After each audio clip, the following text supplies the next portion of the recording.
Shalom, shalom à tous. Tu es vivant, oh. Tu es vivant, oh. Jésus est vivant, oh. Il est vivant, oh, oh. Il est vivant, alléluia. Jésus est vivant, alléluia. Oh, alléluia. Ressuscité, ressuscité, ressuscité, oh Jésus, ressuscité, oh, oh, ressuscité, alléluia. Ressuscité, alléluia, oh, oh, alléluia. Tu m'as sauvé, tu m'as sauvé. Jésus m'a sauvé, oh, il m'a sauvé, il m'a sauvé, alléluia, alléluia, alléluia, il m'a sauvé, alléluia, oh, alléluia, à lui la gloire, oh, à lui la gloire, oh. À lui la gloire, oh Jésus, à lui la gloire, oh. À lui la gloire, alléluia. Alléluia, à lui la gloire, alléluia. Oh, alléluia. Tu es plus fort que ce que l'homme dit. Tu es plus fort que ce que l'homme dit. Jésus est plus fort que ce que l'homme dit. Oh, Jésus, tu es plus fort que ce que l'homme dit. Tu es merveilleux, tu es excellent. Tu es plus fort que ce que l'homme dit. Tu es plus fort que ce que l'homme dit. Oh, Jésus, tu es plus fort que ce que l'homme dit. Shalom, shalom à tous. Jésus est plus fort que ce que l'homme dit. Toi qui es derrière ton ordinateur, derrière ton écran en train de suivre ce message. Shalom à vous tous. Shalom à maman Socrier, Marilyn. Shalom Edwige Blanche Durand. Shalom Brianna Orchidée. Shalom Anne Kazi. Shalom à mon frère le consultant Bandim Narbé Narcisse. Shalom à Agathe, ma soeur. Soyez tous bénis. Que le Seigneur vous bénisse. Nous sommes dans 5 minutes pour sauver. Nous sommes dans notre émission. Partagez cette émission. Invitez d'autres personnes à venir. Nous allons passer directement à l'antenne. Mais je vais prier pour remettre ce moment entre les mains du Seigneur. Que nous soyons un maximum à suivre ce moment parce que nous n'avons pas beaucoup de temps. Il ne reste pas beaucoup de temps. Vous savez, si le Seigneur est en train de se multiplier, de multiplier ses serviteurs afin de nous parler, c'est parce qu'il ne reste pas beaucoup de temps. Jésus est à la porte en train de sonner. Il a dit, je frappe à la porte. Celui qui ouvre la porte, j'entrerai, je souperai avec cette personne. Le Seigneur veut souper avec toi. Et cette personne doit souper aussi avec moi. Parce que le Seigneur veut souper avec toi, mais il aimerait que tu puisses souper aussi avec lui. Ça veut dire que vous voyez, la parole de Dieu dit, le Seigneur frappe à la porte. Il veut souper avec une personne qui voudrait souper aussi avec lui. Alléluia. Ça veut dire que lui, il emmène quelque chose, la personne aussi doit amener quelque chose. Lui, il t'emmène la sainteté, il t'emmène la parole, il t'envoie les serviteurs, mais toi qui reçois la parole, tu dois lui emmener la foi. Parce que le Seigneur ne consomme pas ce que tu consommes. Lui, il consomme la foi. Il est le consommateur de la foi. C'est pourquoi il aimerait que des personnes disponible, soit devant son ordinateur, et la foi. Même derrière, là où tu te trouves, le Seigneur est capable de te toucher. Si tu as seulement la foi, ton miracle peut se déclencher pendant que nous sommes en train de parler. Quelque chose va se passer dans ta vie. Tu vas vivre une situation merveilleuse. Rien n'est impossible à Dieu. Sa main n'est pas courte pour toucher, ni son oreille trop dure pour entendre. S'il permet à ce que nous, ses serviteurs, nous passons par là pour mettre la parole, c'est parce qu'il veut faire du bien à quelqu'un. Mais je vais prier. Éternel Dieu de gloire, Père très saint, je remets ce moment à toi. 5 minutes pour sauver cette émission, Seigneur, je te consacre entièrement à toi. Saint-Esprit de Dieu, toi qui rends toutes choses possibles, visite ce moment, visite mon frère, visite ma soeur, visite toute personne qui suit cette émission. Mets la paix dans le cœur de tout un chacun de nous, transforme les cœurs de pierre en cœur de chair, afin de recevoir la parole. Que ce cœur devienne une terre fertile qui reçoit une belle parole ce soir. Que toute la gloire te revienne. Nous t'avons ainsi prié au nom de Jésus-Christ. Amen. Amen, amen. Vous tous qui êtes là, shalom, shalom à vous tous qui viennent de nous rejoindre aussi. Que le Seigneur vous bénisse. Nous avons commencé notre émission hier, que nous allons finir aujourd'hui. Je vais faire à ce que nous puissions finir aussi vite. Nous allons finir ce que nous avons commencé hier. Shalom, mon grand frère Frédéric Logaza. Nous allons voir que nous avons commencé un thème qui est la course de la vie selon le Seigneur. Vous savez, la vie est faite de courses. C'est une course, c'est un mandat que le Seigneur nous a donné. Il nous a envoyés sur cette terre afin que nous puissions courir ici aujourd'hui. Shalom, ma sœur Nicole Ngumangala. Vous savez que le Seigneur nous aime tellement. Il nous a envoyés ici-bas, mais il a écrit notre lettre. Il a dit, la parole de Dieu nous dit que nous sommes la lettre écrite du Seigneur. Ça veut dire que le Seigneur a écrit notre lettre en Jésus-Christ. Il a pris ta vie, il l'a écrite du début jusqu'à la fin, il l'a mis dans une enveloppe et il l'a envoyé sur la terre. Ça veut dire que la vie que nous sommes en train de mener, le Seigneur a déjà préparé cette vie. Mais c'est une course que nous sommes en train de courir vers un but bien déterminé. Mais cette course, nous ne courons pas pour une victoire, mais nous courons dans une victoire. C'est pourquoi nous allons voir que ce qui fait que souvent nous loupons notre course, c'est parce que nous n'avons pas la connaissance de cette course. Ou soit nous avons la connaissance, mais pas entière. Ou soit même parce que la parole de Dieu nous dit en Osée 4, verset 6, par manque de connaissance, mon peuple périt. Ou d'autres personnes, peut-être parce qu'ils ont trop de connaissances, qu'ils ne laissent pas la connaissance de Dieu vient les conduire et ça fait qu'ils périssent aussi. Nous allons voir ces cas aussi dans les enseignements que nous avons commencé déjà depuis hier. Mais nous allons lire la parole de Dieu qui nous conduit à comprendre ce que c'est que la course. Nous avons pris la parole dans le livre de 1 Corinthiens 9, verset 24 que nous avons lu hier, que je vais relire encore aujourd'hui. 1 Corinthiens 9 à partir du verset 24. Ceux qui sont en retard, qui n'ont pas pu suivre, ils peuvent aller sur la page de 5 minutes pour sauver, ou bien sur ma page évangéliste Tidi Avis Mapuka, ou bien soit sur le YouTube, vous allez voir que ce message il est là. 1 Corinthiens 9, verset 24. Nous allons lire ce passage, nous allons lire cette parole qui commence à partir du verset 24.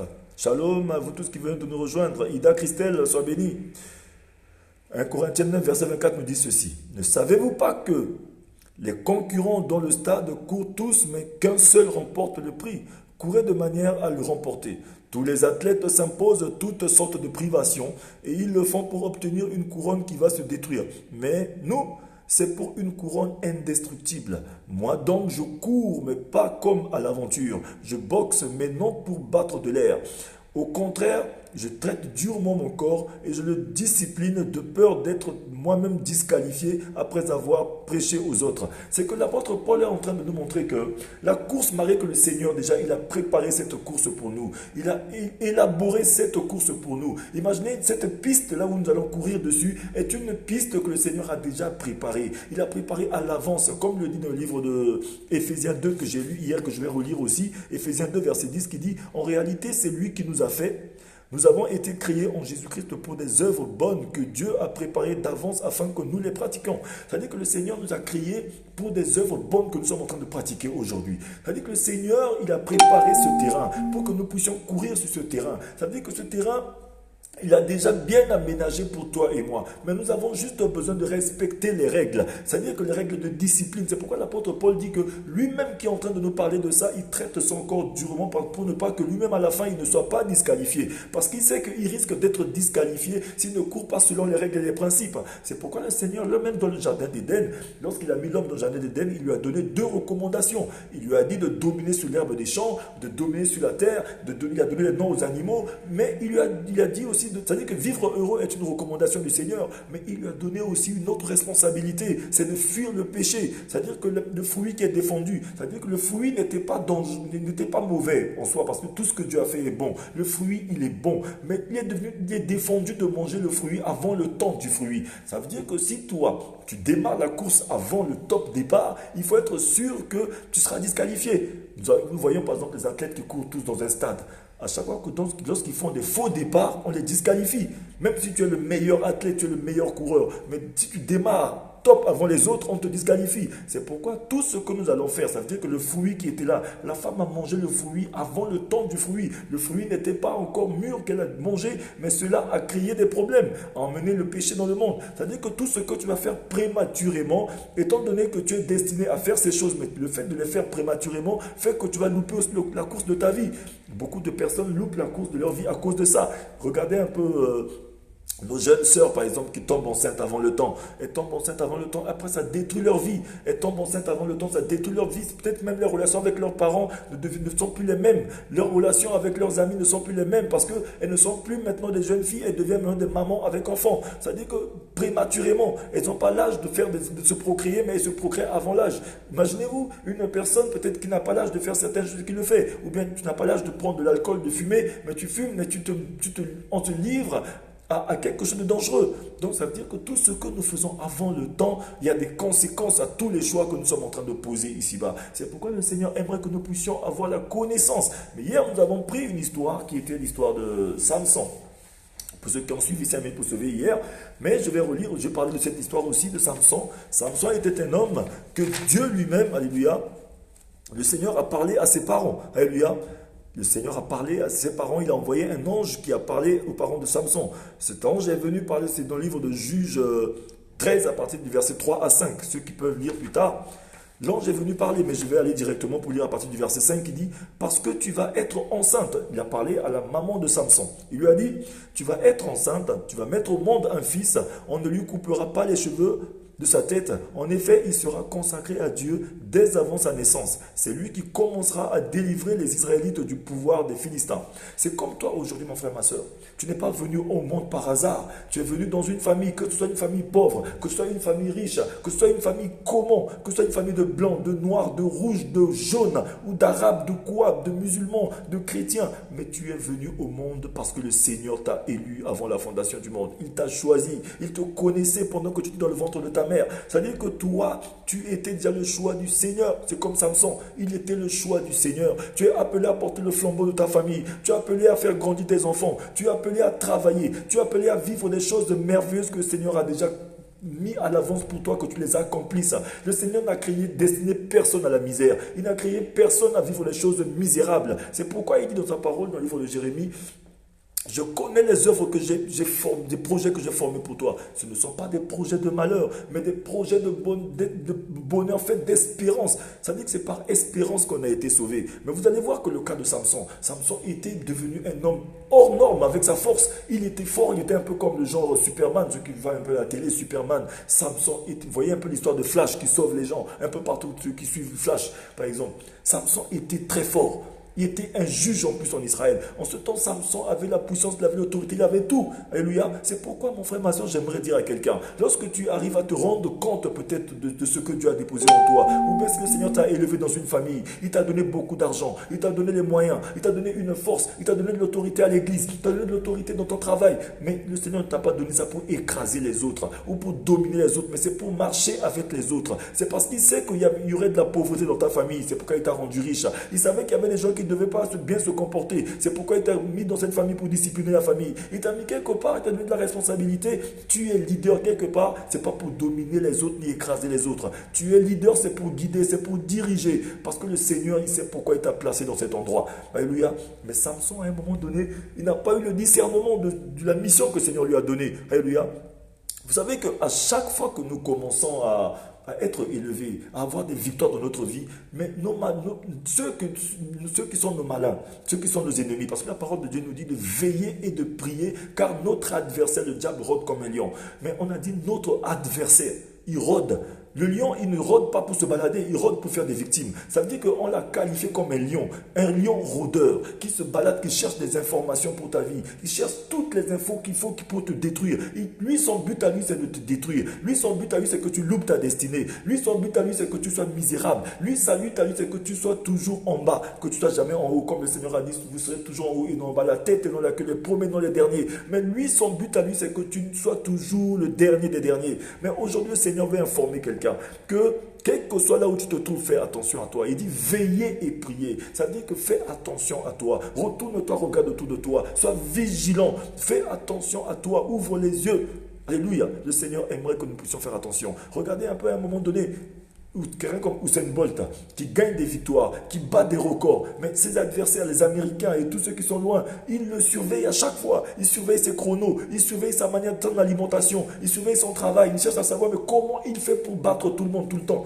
Comment il s'entraîne, comment il se repose. Ils cherchent à savoir quel est son secret. C'est comme toi aujourd'hui.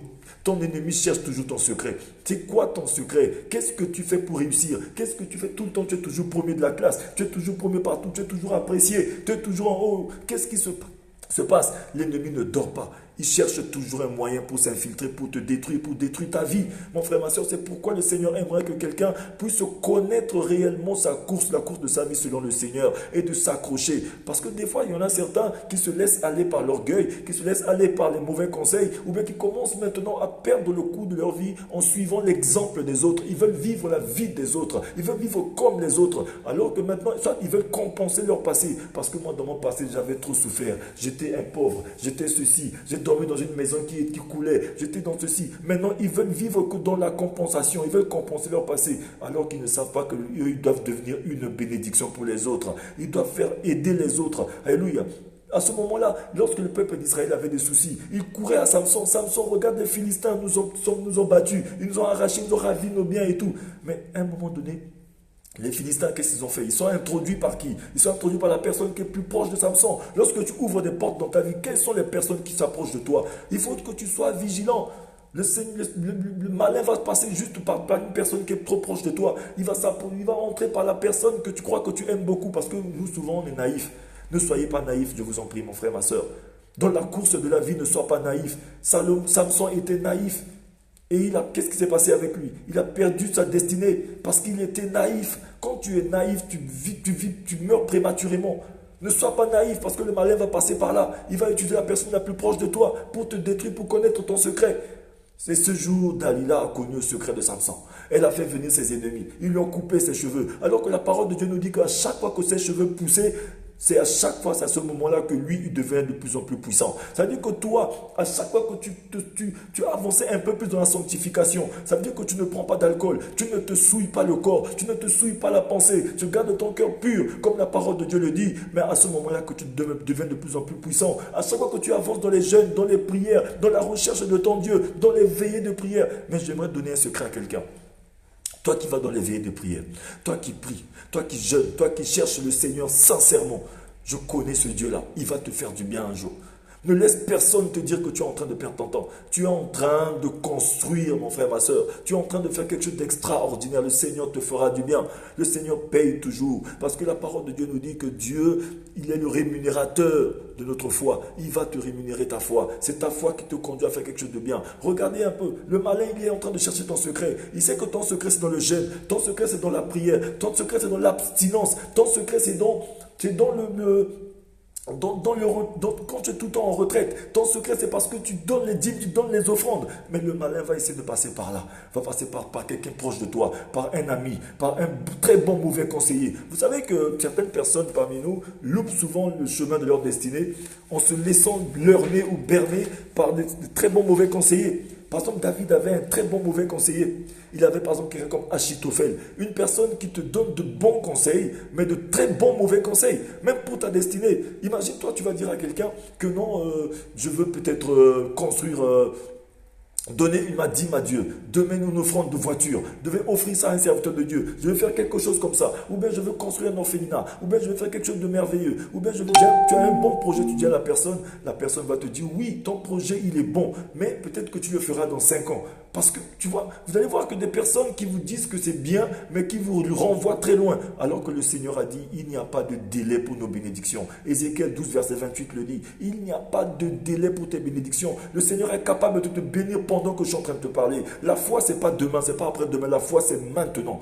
Le Seigneur est en train de te parler. Il dit qu'il est capable de te bénir maintenant. Il est capable de te faire entrer dans ta destinée maintenant. Il est capable de changer ta saison maintenant. Il est le maître des temps et des circonstances. Mais les très bons mauvais conseillers viennent nous faire savoir que non, on peut faire cette chose, mais à long terme. Non, mais plus tard. Non, tu peux le faire, mais certaines personnes ne peuvent pas. Non, on ne prend pas de bleu. Là-bas, il n'y a que des blancs. Là-bas, il n'y a que des noirs. Là-bas, il n'y a que des rouges. Avec le Seigneur, il n'y a pas de distinction. Avec le Seigneur, rien n'est impossible. Tu es capable de tout faire. Tu peux entrer dans ta destinée, mais avec le Seigneur. Ou bien, il y a certaines personnes aussi, par manque de discernement, ils se laissent berner par les soi-disant personnes qui arrivent, qui leur fait savoir que non, qui parlent de la part de Dieu, ou Dieu m'a dit. Dieu m'a dit. Le Seigneur nous a aussi dit d'avoir de discernement. Même si c'est Dieu qui lui a dit, mais toi, Dieu ne te parle jamais. Tu es un enfant de Dieu aussi. Dieu peut te parler aussi à toi, il te parle par la Bible, il te parle par la parole, mais c'est peut-être parce que tu n'es pas attentif, tu n'es pas sensible à la voix du Seigneur. Aujourd'hui, j'aimerais parler à quelqu'un qui loupe sa destinée juste parce que, à cause de très bons mauvais conseillers, ou bien à cause de Dieu m'a dit. Ça fait que la foi, c'est des risques. Ça fait que ceux qui ne prennent pas de risques, ceux qui ne se lancent pas, ceux qui n'essayent pas, parce qu'ils ont eu un échec, les mauvais conseillers disent, mais tu sais ce qui t'est arrivé là, non, reste-toi comme ça. Mais lorsque la personne te dit de rester comme ça, d'attendre, mais d'après toi, cette personne te dit ça pourquoi? C'est peut-être parce que cette personne a vu ton apogée avant toi, a vu ton étoile, a vu que tu dois briller. Mais cette personne te fait caler là ici. Vous savez que lorsque l'étoile de Jésus a brillé, les mages et les bergers ont vu. Ça veut dire que lorsque ton étoile brille, les bons et les mauvais aussi ont vu. Même il y a des bons qui sont à côté de toi, mais peut-être que tu as brillé plus qu'eux, ils peuvent te recaler. Juste c'est pourquoi le Seigneur dit que tu dois le rechercher dans sa parole. Recherche le Seigneur pour ta destinée. Tu ne peux que réussir avec le Seigneur. Alléluia. Mais nous allons avancer dans la parole. Vous allez voir que certaines personnes ne vivent pas la course qu'il faut pour leur vie parce qu'ils ne l'ont jamais connue. Il y a certaines personnes qui n'ont jamais connu leur vie. Parce que la parole nous dit que par faute de connaissance, mon peuple périt. Imagine-toi si tu ne connais pas réellement quelle course tu dois mener, quelle est ta destinée. C'est comme si tu mettais du carburant dans une voiture et tu quittes ici, tu roules, tu dis bon, tu roules comme ça, tu sais rien faire, tu sais pas là où tu vas. C'est pas possible. Un enfant de Dieu ne peut pas vivre comme ça. Une personne ne peut pas vivre comme ça. Tu t'habilles le matin, tu mets le parfum, tu mets tout et tu sors de la maison, tu ne sais pas là où tu vas. Mais tu es perdu, mon frère, ma soeur. Il y a certaines personnes qui mènent la course de leur vie sans savoir là où ils vont. Ça fait qu'ils n'ont pas de personnalité. Tu dois avoir une personnalité. Le Seigneur ne fait que des personnes responsables. Lorsqu'il dit à l'homme, tu quitteras ton père et ta mère, tu t'attacheras à ta femme, c'est de la responsabilité. Il dit encore à la femme sage bâtit sa maison, c'est de la responsabilité. Lorsque le Seigneur dit encore aux jeunes gens que personne ne méprise votre jeunesse, c'est de la responsabilité. Le Seigneur n'engendre que des personnes responsables, mon frère, ma soeur. Tu dois être responsable. Une personne responsable doit connaître sa destinée. Sa destinée est cachée dans le Seigneur. Tu dois savoir que tu as une course que tu dois mener. Et cette course doit te conduire à un but précis. Et ce but précis, c'est d'être enlevé avec Jésus. Tu dois être enlevé. Le jour de l'enlèvement, c'est le meilleur jour que le Seigneur s'est conservé lui personnellement. Personne ne connaît ni le jour ni l'heure. Alléluia. Mon frère, ma soeur, tu dois ouvrir les yeux pour regarder. Il y a certaines personnes, vous allez voir, comme je le disais tantôt, qui vivent constamment, alléluia, que dans les regrets. Alléluia. Ils vivent que dans les regrets par cause de leurs mauvais choix. Les mauvais choix de leur vie les conduisent à porter des fardeaux qui ne sont pas les leurs. À cause des mauvais choix. Alors que nos choix doivent être des choix de qualité. C'est-à-dire que pour mener cette course, l'apôtre Paul a dit, je traite durement mon corps. Lorsque tu traites durement ton corps, tu fais attention à toi. Tu ne fais pas de mauvais choix. Parce que lorsque tu fais de mauvais choix, demain ça devient carie dentaire. Alors que seule la bénédiction de Dieu n'est suivie d'aucun chagrin. C'est-à-dire que nous devons faire de bons choix pour notre destinée, pour notre vie. Vous allez voir qu'un Usain Bolt, pourquoi il est resté tout ce temps à remporter que des victoires sur la piste? C'est parce qu'il fait attention à lui. Il ne boit pas d'alcool, il fait attention à son corps, il dort pendant un certain temps. S'il faut dormir 8 heures de temps, il dort 8 heures de temps. Il ne mange pas n'importe quoi, il fait attention à lui. Mais nous, les enfants de Dieu aussi, nous devons faire attention à nous. Alléluia. On n'est pas tout le monde. On ne peut pas être comme tout le monde. Tu ne peux pas être comme tout le monde, mon frère, ma soeur. Tu vois quelqu'un acheter du rouge aujourd'hui, mais sur toi, tu achètes du rouge, tu mets sur toi. Tu vois quelqu'un se coiffer comme ça, tu te coiffes comme ça. Une personne t'a fait ça, tu as fait ça. Tu regardes à la télé, tu fais, mon frère, ma soeur, il doit avoir de la personnalité. Pour la course de la vie, nous avons besoin de personnalité. Alléluia. Tu n'es pas une pauvre personne, mais tu es une personne qui a de la valeur devant le Seigneur. J'aimerais te dire ça à toi qui m'écoutes. Alléluia. Nous ne pouvons pas tout le temps vivre que dans les regrets. Alléluia. Et dans les remords. Alléluia. Et tout le temps en train d'employer ces mots-là. Si je savais. Tout le temps, aïe, si je savais. Pourquoi tout le temps nous devons tout le temps avoir ces mots dans notre tête, en train de dire tout le temps si je savais. Alléluia. Nous allons voir que certaines personnes, comme je le disais tout à l'heure, par faute de connaissance, ils ne connaissent pas leur destinée. Alléluia. Mais d'autres encore courent la course de leur destinée. Alléluia. Par suivisme. Ils sont trop suivistes. Ou bien peut-être parce que, bon, pour plaire aux autres, tu ne peux pas courir la course de ta destinée rien que pour faire plaisir aux autres. Ce n'est pas possible. Tu cours la course de ta destinée, tu marches parce que non, tu veux faire plaisir aux autres. Tu te maries parce que non, les autres l'ont fait, tu veux le faire parce qu'on va t'applaudir. Non, ne le fais pas, ça va devenir dangereux pour toi. On fait les choix du travail de certaines choses rien que parce que les autres vont le dire. Alléluia, cela nous conduit, mon frère, ma soeur, ça c'est un gâchis. Alléluia, c'est le gâchis. Et aussi, vous allez voir que ce qui devient un gâchis, c'est lorsque nous avons de l'énergie. Nous avons du temps, nous sommes intelligents, nous sommes forts, nous avons du potentiel, nous sommes beaux, nous avons tout ce qu'il faut. Mais lorsque nous ne courons pas la course de notre vie, mais c'est un gâchis, c'est du gaspillage. Tout ce temps que nous avons perdu à courir après les autres, à faire les choses des autres, à courir la course des autres, à mener la vie des autres, au lieu de mener la vie que le Seigneur a mis devant nous. Mais ça devient une perte que nous avons faite. Tu es en train de faire une perte, mon frère, ma soeur. Alléluia. Imaginez-vous un athlète qui est musclé, costaud, mais au lieu de courir sur sa piste, il court la piste de l'autre. Il est disqualifié directement. Regardez un peu lorsque les athlètes sont en train de courir. Mais celui qui court la piste de l'autre, qui fait tomber l'autre. Mais il faut être sûr qu'il sera disqualifié. Cours sur ta piste, mon frère, ma soeur. J'aimerais encourager quelqu'un à essayer d'identifier. Identifie ta course. Identifie là où tu es tombé et relève-toi pour ne plus jamais tomber. Alléluia. D'autres découvrent leur course vers leur destinée, alléluia, mais ne la terminent pas.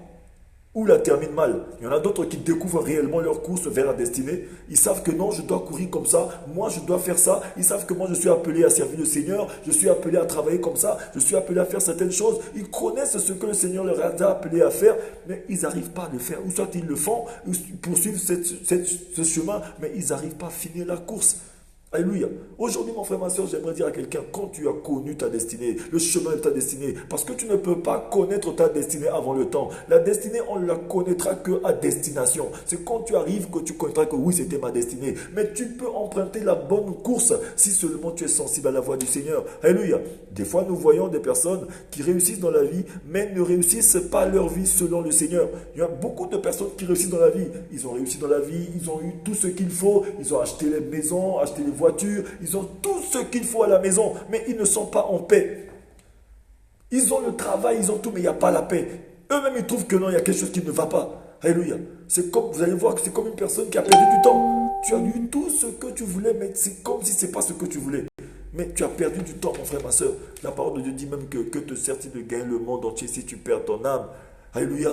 On peut réussir dans la vie, mais ne pas réussir sa vie. Regardez un peu le cas de Salomon. Ce n'est pas un exemple que moi je veux dire à quelqu'un de suivre. Salomon a été le grand roi, le plus grand roi de toute l'humanité. Bien sûr, il était sage. Il a construit un temple à Dieu, mais son royaume était disloqué. Il a réussi dans la vie, mais il n'a pas réussi sa vie. Aujourd'hui, mon frère, ma soeur, tu peux réussir dans la vie, mais ne pas réussir ta vie. L'exemple que j'aimerais dire à quelqu'un, c'est de suivre Jésus. Jésus te conduira à réussir ta destinée. Jésus te conduira à ce que tu puisses être élevé dans le ciel. Jésus te conduira à ce que tu ne puisses pas louper le royaume de Dieu. Alléluia. Mais nous devons savoir que aucune destinée ne peut atteindre son apogée sans le Seigneur Jésus-Christ.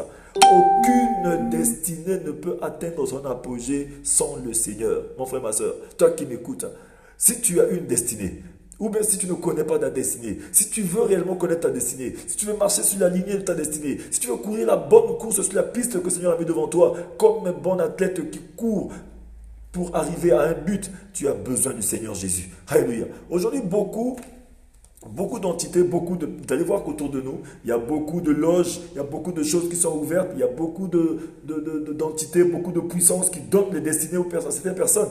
Lorsqu'il y a certaines personnes qui vont chez des féticheurs, chez des marabouts, on leur donne des gris-gris, on leur donne certaines choses, certains talismans, mais c'est pour un temps. Tout cela, ça a une date de péremption.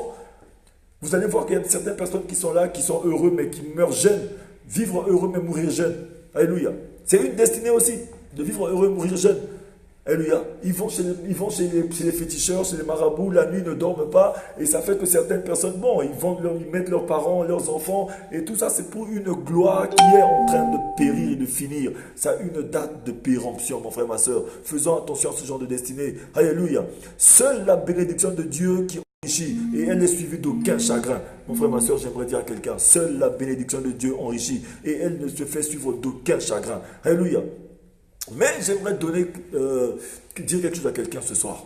Toi qui m'écoutes en ce moment, j'aimerais te dire ceci. Les acteurs principaux dans l'accomplissement d'une destinée, j'aimerais te montrer, c'est d'abord Dieu, le Dieu Tout-Puissant, celui qui a tout préparé, celui qui a organisé ta vie. Parce que la parole de Dieu va nous dire, comme je disais tout à l'heure, nous dit que en réalité, c'est lui qui nous a fait.